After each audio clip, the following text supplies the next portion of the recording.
Okay, so vielen Dank. Thank you very much. We can now open the floor for comments, questions on the presentations, where well-informed presentations with a lot of empirical information.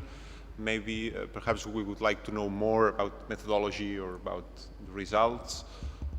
Feel free to, si algú té preguntes, comentaris.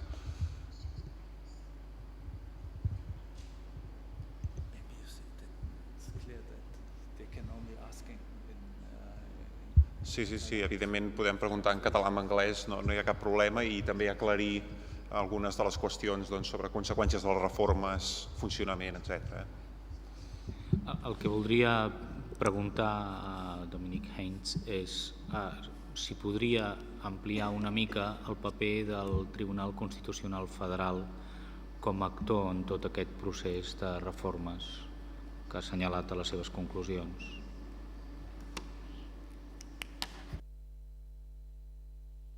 Potser. Mireia?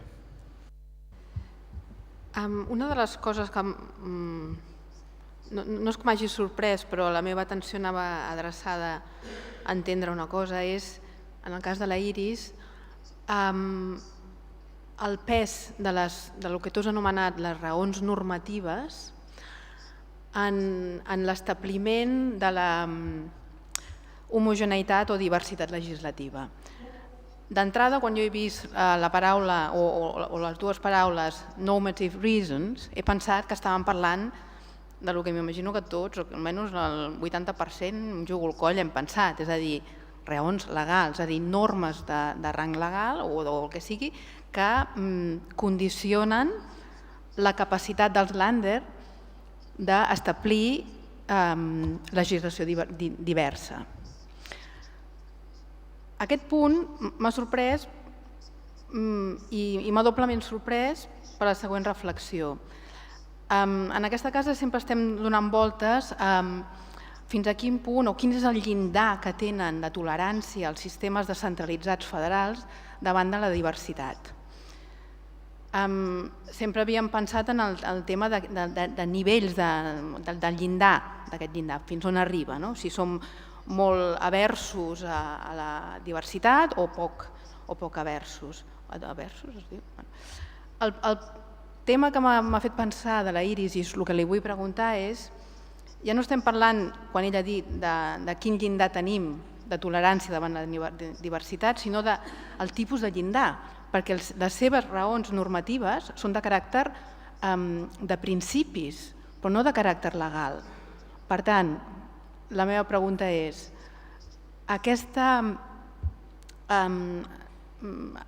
capacitat o el nivell d'influència que tenen els principis en el sentit de raons normatives en la diversitat legislativa és en la raó principal o també tenim raons normatives legals que determinen l'abast de la diversitat de la legislació dels Länder? No sé si m'he fet entendre, perquè com que li donem moltes voltes a l'assumpte, a vegades aquí després explicar-ho és difícil.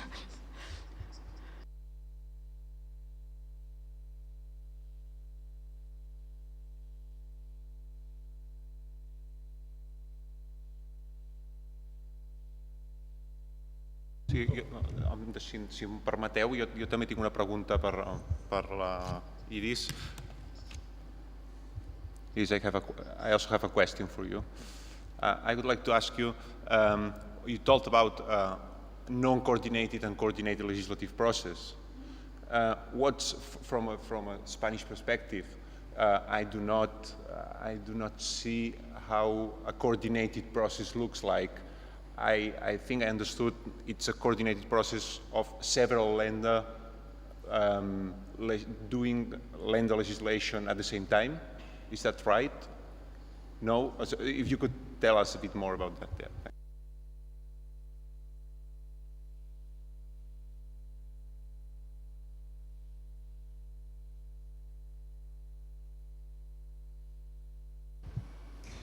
All right, thank you.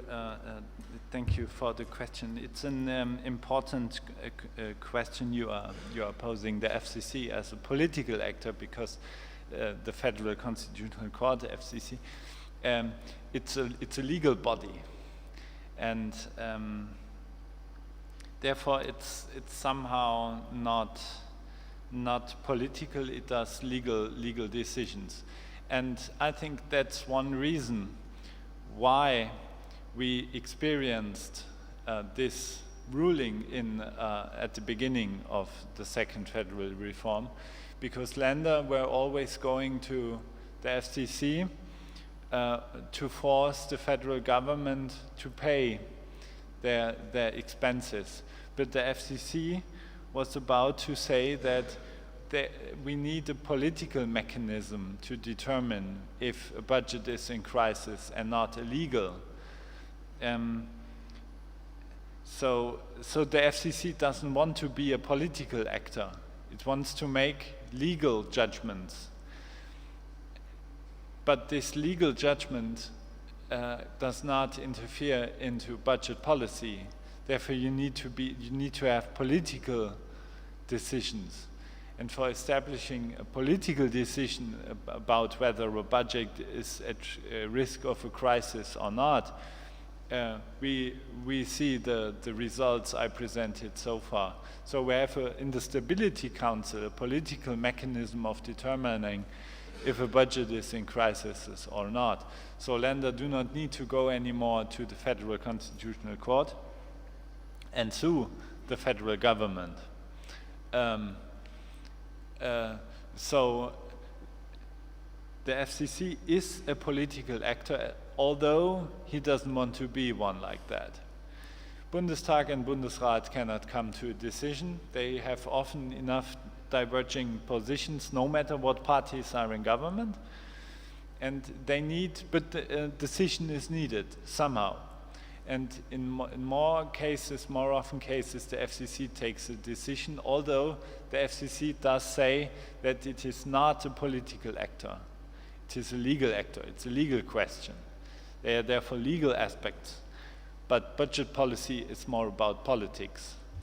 And for establishing a way of dealing, of doing a political decision, this Stability Council and all procedures around it has been established in the second federal reform. I hope that that could illustrate a little bit more the role of the FTC as an actor. Please reply if I should have missed something.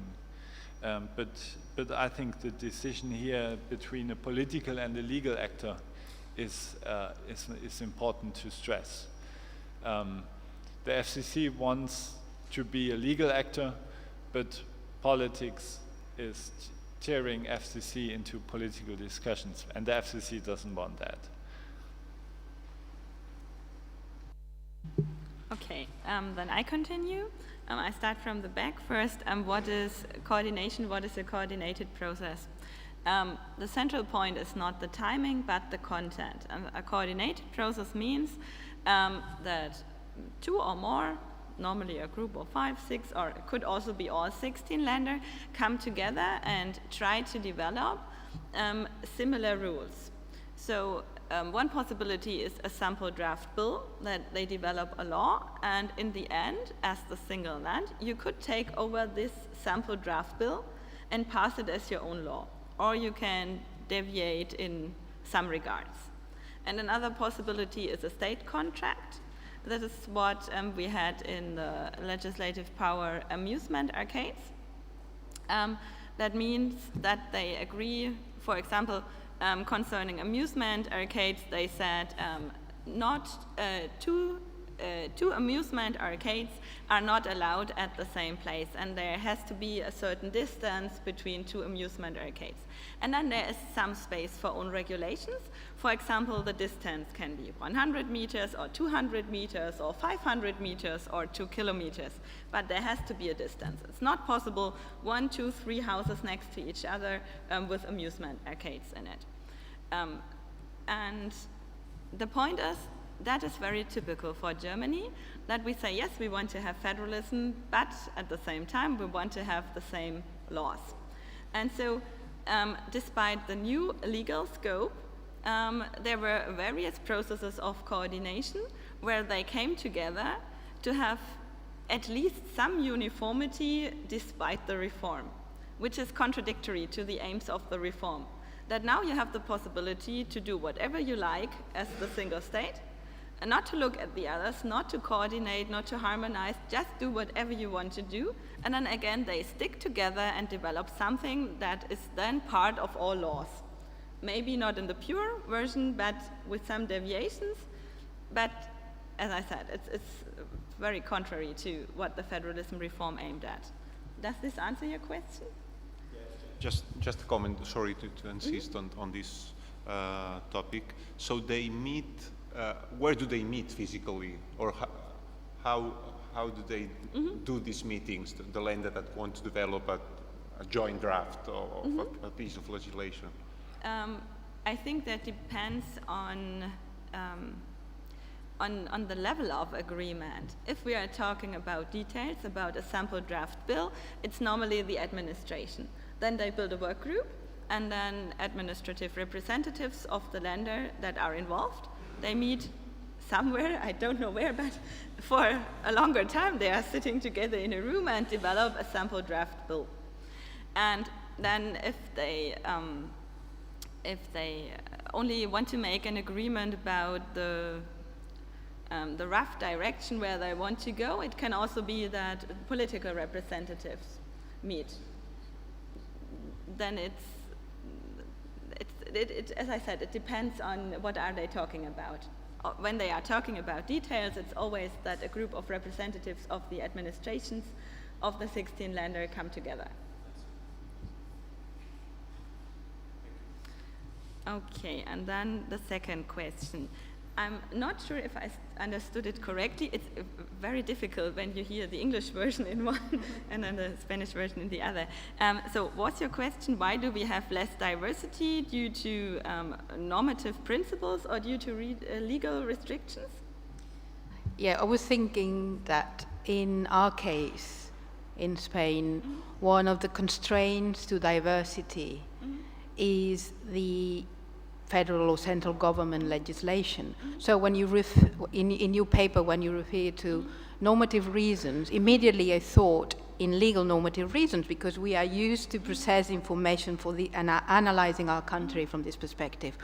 But then I saw that when you're referring to normative reasons, you were referring to principles, not legal norms. So it opened my mind to think, okay, if we are always assuming that the level of diversity of a decentralized system would depend on the normative legal reasons of so how much and how intense a central or federal government rules. But in your case, I realized that you were talking about principles. So I don't know whether you're talking about principles because it's the aspect that matters the most at the federal level. So it's a very interesting case because you're not addressing your perspective on legal matters, or is because you're a political scientist, so you're not addressing the topic. So I don't know, but it's very interesting because we're talking about two different types of instruments, institutional instruments that shape the possible or the potential diversity that decentralized units can have. Okay, I would say that concerning all these 18 new legislative powers, legal restrictions for diversity are very important. First of all, there are so many court decisions, for example, concerning the penitentiary systems.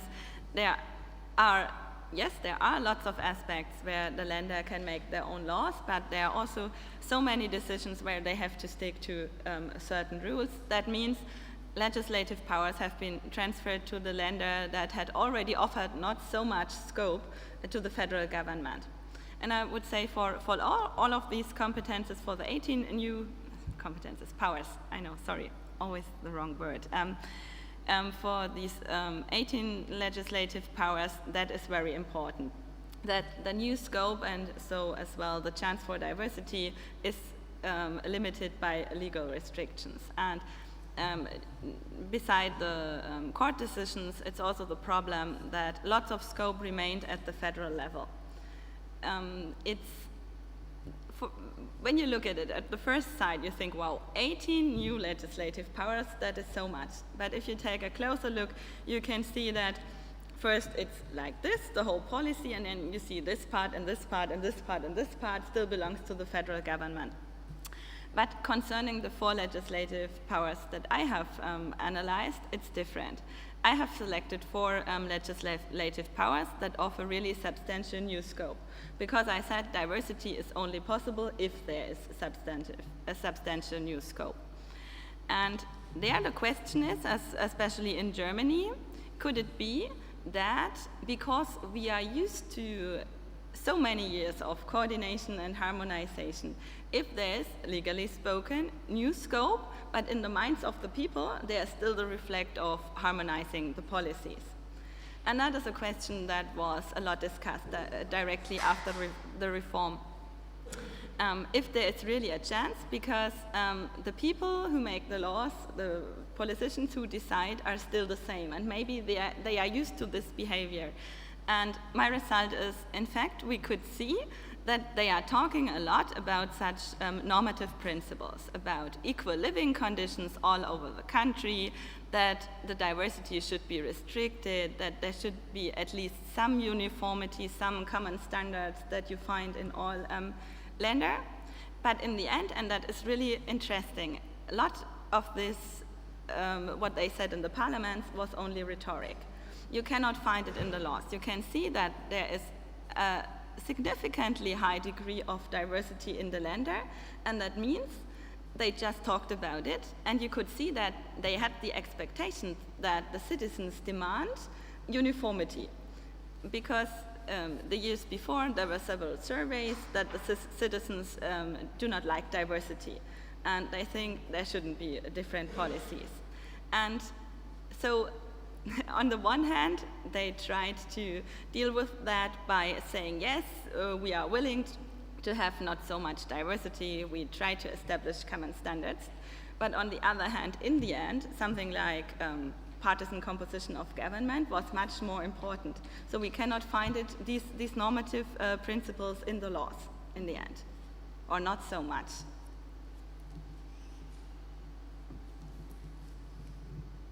Molt bé. Més comentaris? Sí.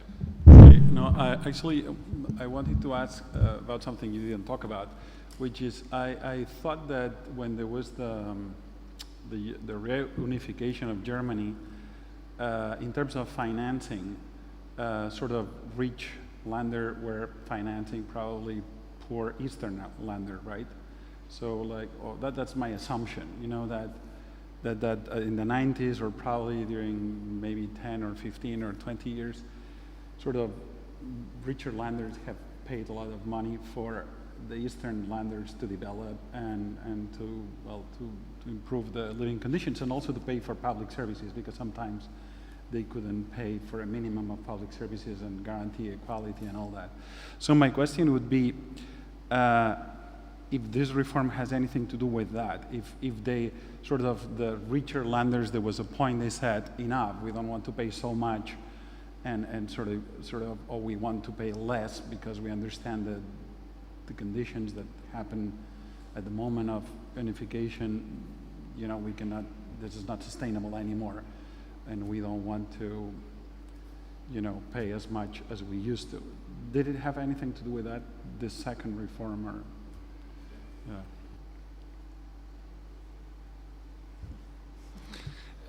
Yes, thanks a lot. Indeed, this question is heavily debated in German politics. Who pays what? And of course, we have 3 rather rich states: Hesse, Baden-Württemberg, and Bavaria. Of course, they contribute to the federal equalization scheme. That's clear. But the horizontal equalization scheme but that's only one step in the whole fiscal federalism architecture. You have a lot of more. So the public debate is only about this this piece of federal equalization. Therefore, I said that what was the intent at the beginning, to talk about that, to talk about your point that there is an imbalance between the East and the West and the North and the South and so on and so forth. But then the ruling of the FCC occurred to deal with budget crises. So politicians postponed exactly this point again. It was not only postponed in the first federal reform, this heavily debated thing was also postponed in the second federal reform. But whereas in the first federal reform, politicians caused the postponement, the FCC caused the postponement in the second federal reform because it focused on budget crises. So politically, it's very important, the direct payments between the rich and the poor Länder, but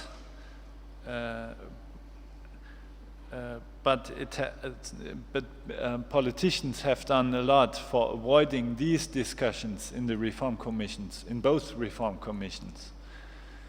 Yeah, so they did not want to have a bigger commission or even parliamentarians looking into the financial in the financial streams within the federal state. Right now, they had the third federal reform and they covered fiscal federalism, but they did not have a commission, and they presented just a complex document, and only the governments were dealing with it, and it's so complex, and we do not know what's happening there.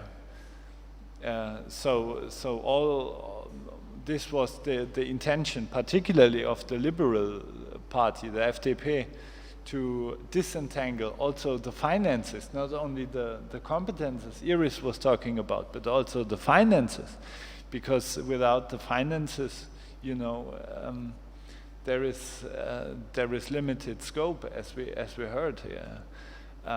But politicians were hostile exactly because of that reason.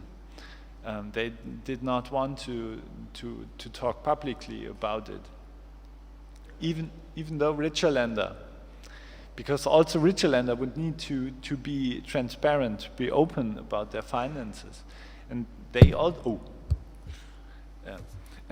did not want to do that. I was wondering if the finances would have an impact on cooperation too. You know, like once that this sort of consensus is broken, then maybe there are different coalitions of Länder. You know, like rich Länder on one side or Eastern Länder on the other side, you know, because if that broke sort of this harmony, because, you know, we see German federalism as this sort of harmonious cooperative system, but maybe the money, the conflicts about the money could sort of change the nature of the relations between the states and sort of create coalitions with the states and so on. Yes, in this respect, I have to say no. But the money, it's always Bund against Länder. And at first, Länder have to come to a common position. Then it's strong Länder against weak Länder, and East Länder against West Länder. This is as ever. Nothing has changed. And unfortunately or luckily, I don't know, but the general principles of German federalism won't be changed after the federal reforms. It's still federal government against Länder, and then within Länder, rich Länder against poor Länder, or East Länder against West Länder, North Länder against South Länder. this is pretty stable, these patterns. Also, the mother of all reforms, Iris was talking about, did not change anything on this, on rather stable patterns, as well as the second federal reform. Yeah. Sì, endavant. I was wondering if maybe this fiscal reform had to do something about the European Union, also considering Maastricht limits, and I think to remember that Germany a bit before sometimes didn't follow the Maastricht limits, so the European Commission sometimes told them off and said, look. And so maybe there was a kind of, and now I'm going to the future and what would be the treaties concerning the Golden Rule, and maybe Germany had to give a kind of example. So if they wanted to impose in Europe a kind of fiscal rigor or fiscal rule, they had to give examples. So to the general, look, now I'm gonna control all that and I'm gonna establish mechanisms, and once I did that, I will impose or I will show Europe that they have to do so. Maybe, but I'm just wondering. Yes, thank you for this question. My boss, Arthur Benz, is talking right about that, and Renate Mainz, when they argue for an uploading of the German way of fighting budget crisis, and they really uploaded the German example to the European level, no matter what happened in beforehand. So the entire European semester, if you want to call it like that, is an example of the German way of fighting budget crisis. And I think this uploading example, the word uploading, is fitting very well on the way politics took place. Not only because it was my boss who coined the word, but I really think that it is a good phrase of describing this mechanism. That the finance minister, that Wolfgang Schäuble, was able not only to force the German Länder on this road of budget consolidation, but also the European Länder. And there the example of the federal government dealing with Länder is the same than the federal government dealing with EU member states. So my boss, Arthur Benz, would say it's a two-level game, you know. So the Federal Ministry of Finances, they fought on two levels. They fought against the Länder, but they fought also towards the upper level, the other EU countries. And they managed to upload, that's the word of Arthur Benz again, and Renate Mainz, and they managed to upload the same rule, the same basic rules to the Länder and to the European level. And it all collides into the Stability Council. There you have the connection between the European level and the federal government, and the federal government and the Länder level. And surprisingly, so far it works very well, I have to say. Despite all critiques that I have to acknowledge from academia, it works surprisingly very well, so they seem to have done something right. I don't know what, but it works nevertheless. So, but this had nothing to do with Germany and France breaking the Maastricht criteria, because this, the way budget policy also within the European realm works right now is not a hard coordination instrument. It's not working with money, not working with law, it's working softly. It's working with naming and shaming. And with a certain timing. That's what happens in the Stability Council. They say, well, that's bad budget policy, whatever that means. It's in the Stability Council, it works really on the prick between, on the middle way between publicity and confidentiality. And that's a good example for European finances.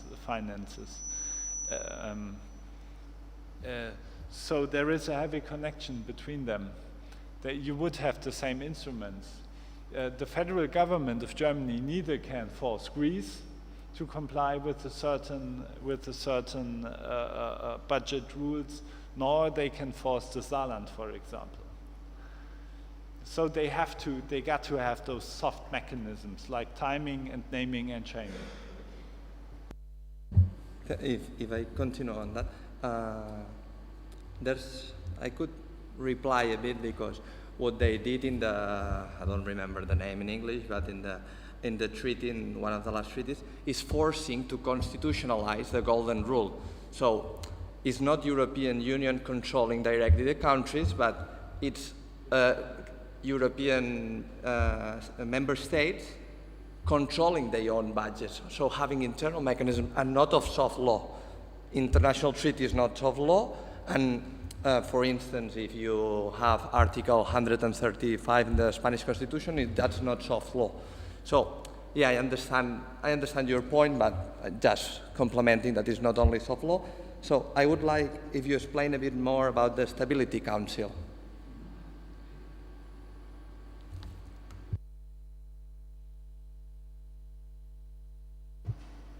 Yes, I like to comment more on the Stability Council, because it's really a unique institution. But the term golden rule, it's from another time.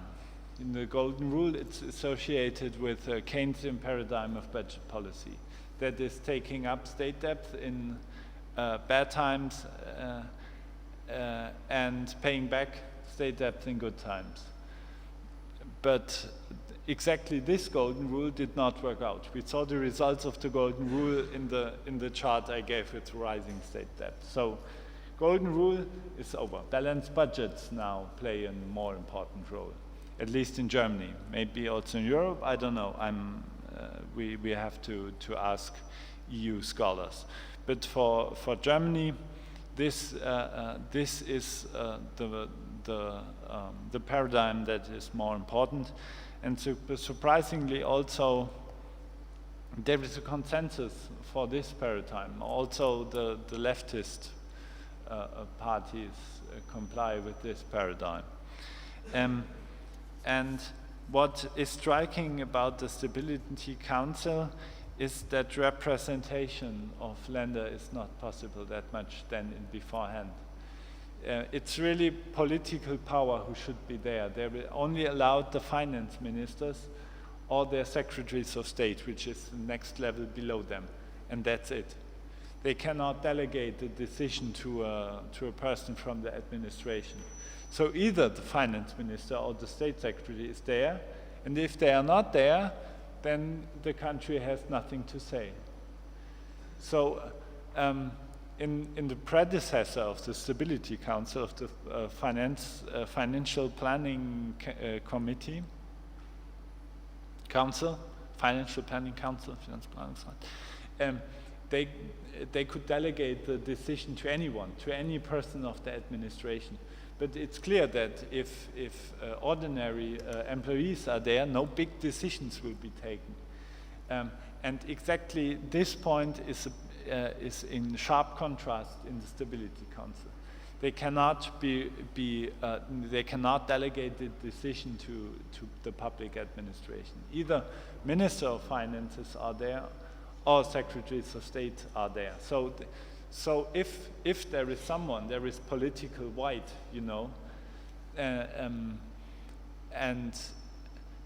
this has, at least to me, this has something to do with the effectiveness of the Stability Council. There are other opinions.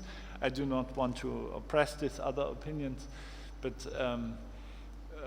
I think it's important if the political decision makers are sitting at one table as we sit here together or not.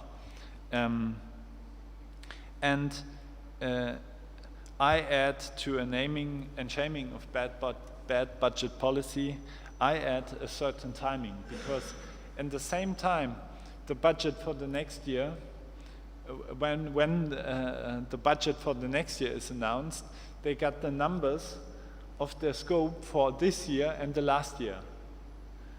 So they know in the moment, in the same folder, they have the possibilities what they might spend the next year and what they had spent so far.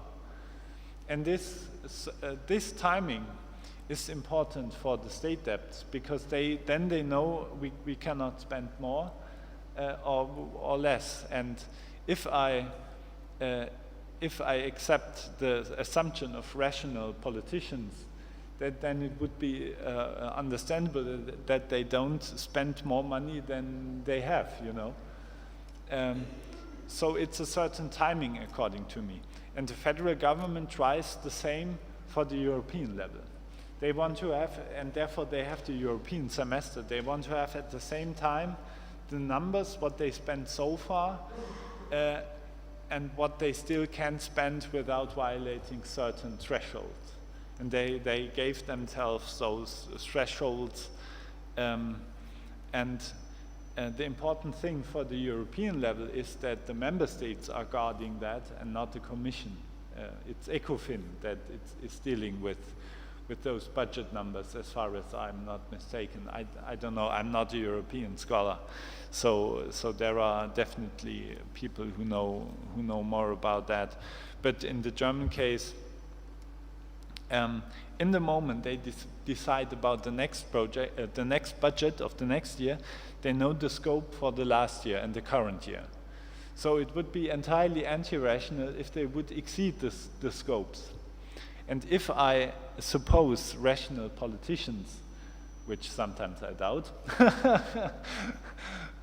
then it works very well. And we see the consequence in German fiscal policy that state debts are declining, also because of a good economic development. But also because of a certain budget policy, and we see the alternative within the Social Democratic Party. If you consider the current election campaign to general elections of the Social Democrats, they vote strongly for more investments, more money spending, and the conservatives, the Christian Democrats with Angela Merkel, they follow an entirely distinct path with no expenditure or limited expenditure regarding to Wolfgang Schäuble. And the core point is exactly the Stability Council. One special thing about the Stability Council also is that, of course, the finance minister, Wolfgang Schäuble, has his party attachment with the Christian Democratic Party, but and there are informal meetings before sessions of the Stability Council, and there are informal meetings of the political parties. And the trick with the Federal Ministry for Finances is that he has a Secretary of State belonging to the Social Democratic Party. So this Secretary of State is, of course, going to the Social Democratic Party. So the Federal Minister of Finances knows not only what's within his political group, he knows also in beforehand what's going on in the other political group. So that's maybe a clever trick, being in both coordinating sessions, not only in the formal one that is within the Stability Council, but also within the informal ones. So he knows basically anything. He has his secretaries of state going there, and at the moment, I have to say, it doesn't play a role because Germany is performing very well in economic terms. The test will come if times are not anymore that good. And if there is not anymore that money, the economic development does not offer state budgets that good condition of surpluses, there we will have to test if the Stability Council really sticks to his goals or not. Now it's easy because there are surpluses all over the place, but the real test will be when we have bad economic times. I'm not sure if I could illustrate a little bit more what's going on in the Stability Council. Please reply if I should have left some questions open. I would be happy to comment on that as well. No sé si tenim més comentaris, tenim temps de fer un últim comentari.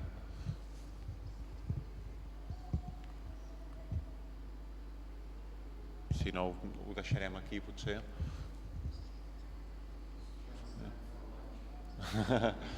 Molt bé, doncs, moltes gràcies.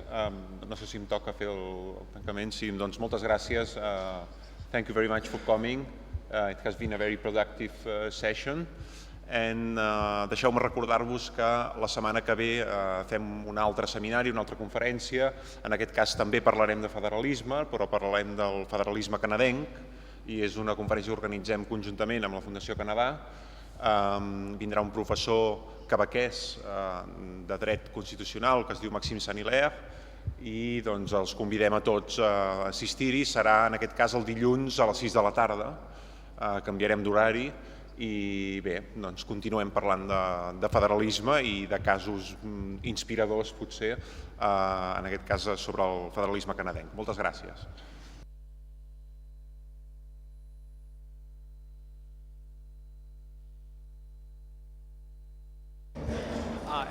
And the basis of my presentation was the article in German Politics. I have to do some advertisement.